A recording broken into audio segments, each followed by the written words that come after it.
예, 오늘 뜻깊은 토론에 마음을 함께해 주신 또 황운하 의원님, 정춘석 의원님 또 여러 많은 의원님들 너무 감사드리고요. 검찰 개혁을 위해서 항상 열성적으로 임해 주시는 또 이지은 더불어민주당 대변인님 너무 감사합니다. 언제나 또 저희와 함께해 주시는 황문규 교수님 오늘 발제를 맡아 주셔서 감사드리고 굉장히 어려운 걸음이었을 텐데 이 자리에 토론을 위해서 나와 주신 유한종 경정님, 송지연 경정님 그리고 또 강동필 변호사님 너무너무 감사드립니다. 저는 24년간 검사로 근무했습니다. 주목받는 사건보다는 사기, 절도, 교통사고, 폭력, 성폭력 등 민생범죄 수사도 하고 기소도 했습니다. 제가 현장에서 만났던 경찰관들은 모두 그렇다고 할 수는 없겠지만 성실했고 나쁜 놈 잡는 데에는 진심이었고 그래서 정의로웠고 무엇보다 순수했습니다. 그런 경찰관들과 함께 정의로운 수사를 한다는 동지애가 있었고 그 중대범죄자에 대해서 오랫동안 함께 협의했던 영장을 하는 날에는 법원에 발부받기 위해서 나가 있는 경찰관들과 함께 새벽까지 검사들도 잠을 자지 못하고 깨어 있었습니다.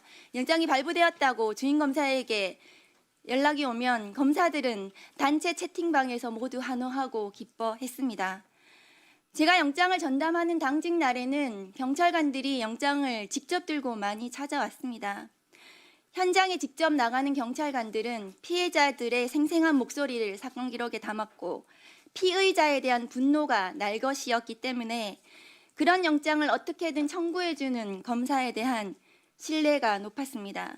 제가 유능한 검사는 아니었겠지만 애착을 가지고 범죄에 맞서서 같이 싸워주는 검사는 경찰관들이 좋아했고 신뢰했습니다.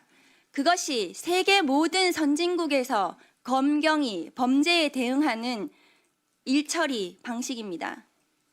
그런 경찰이 검찰개혁 한다니까 갑자기 어떤 수사도 맡아서는 안 되는 무능하고 사건을 암장하고 돈을 받아먹는 그런 무능한 부패한 경찰이 되었습니다.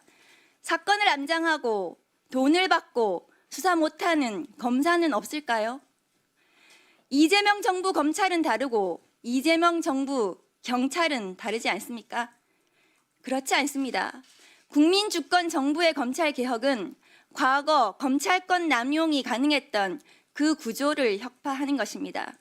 기소권과 수사권이 결합하여 사건을 조작하는 그 시스템을 이제는 선진국처럼 다시 들여다보자는 것입니다. 한 해 형사사건 140만 건 중 검찰에 송치되는 77만 건 그중에 검사들이 일부 보완해서 수사 잘했다고 언론에 도배하는 그 사건들 얼마나 되는 것 같습니까? 언론에 보도되지 않는 나머지 수십만 건의 사건을 검사가 그대로 수사하고 모두 유죄가 나고 있습니다. 그 사건들은 현장에서 경찰이 발로 뛰고 풍파 속에서 수사하는 사건들입니다. 이 문제는 누가 수사를 잘하나의 문제가 아닙니다. 모쪼록 오늘 이 자리가 국민을 위한 범죄 수사와 피해자 보호라는 중요한 목표를 위한 논의의 장이 되었으면 합니다. 감사합니다. 예, 좋은 말씀 감사합니다. 방금 도착하셨는데요. 예, 법사위 김용민 간사님 말씀 청해 듣도록 하겠습니다.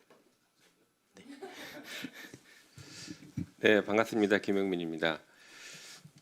오늘 매우 시의적절한 토론회인 것 같습니다. 그동안 검찰개혁을 하면 검찰의 권한을 어떻게 분산시키느냐에 집중이 되어 왔는데 다른 한편으로 경찰의 관점, 다시 말해 수사를 전담해 왔고 앞으로도 전담하게 될 경찰의 관점에서는 이 검찰개혁을 어떤 모습으로 그려가야 되는지에 대해서 충분히 저희가 논의를 해야 된다라고 생각하고 오늘 그 매우 시의적절한 토론회라고 생각합니다.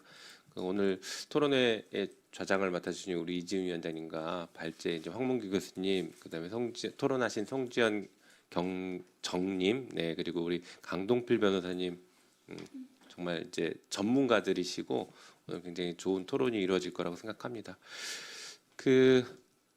경찰과 검찰의 수사권 가지고 이제 오랜 논쟁이 있어 왔고 사실은 국민들께서는 이미 결정을 하셨고 심판을 끝냈습니다.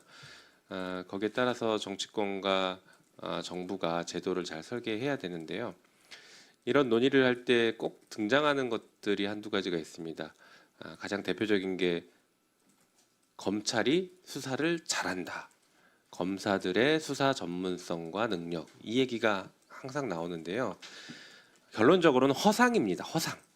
그들이 만들어낸 대표적인 거짓말이에요.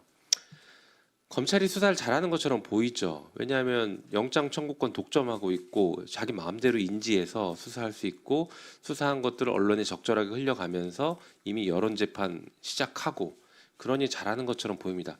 게다가 수사가 잘했는지 못했는지에 대해서 평가하는 1차적 관문, 1차 통과 그 관문이 바로 기소권인데 기소권을 자기들이 가지고 있습니다. 그러니까 자기가 수사하고 자기가 기소하니까 잘하는 것처럼 보입니다.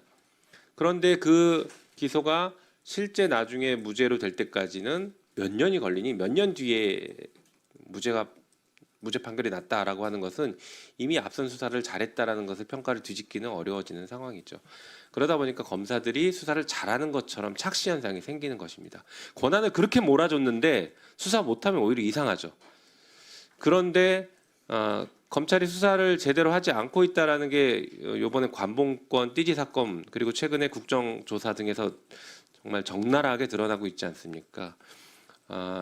과학 수사는 안중에도 없고 오로지 진술에 의존한 수사를 계속 해오다 보니까 이번에도 국정조사에 드러난 것처럼 참고인들의 진술을 받아서 어떻게든 회유 협박 등을 통해서 허위 자백을 만들어내는 것에 모든 역량을 집중하고 있습니다. 그리고 관봉권 띠지 사건에서 뭐라고 합니까? 검사들은 초동 수사를 나가도 지문 채취를 하지 않습니다. 지문 채취하는 방식 자체가 아예 없습니다라고 합니다. 이게 수사의 가장 기본 아닌가 싶은데 지문 채취를 안 하는 그런 수사기관이 무슨 수사기관이라고 말하는지 이해할 수가 없었습니다. 그래서 그 검사들이 수사를 잘한다, 검사들의 전문성이 있다라는 것에 대한 허상을 우리가 인정하고 그건 허상이다. 수사는 수사기관이 전문적으로 할 수 있게 해야 된다. 전문성을 키워줘야 된다라는 관점에서 접근을 할 필요성이 있다고 생각합니다. 또 하나 중요한 부분은 이제 책임성 문제인데요.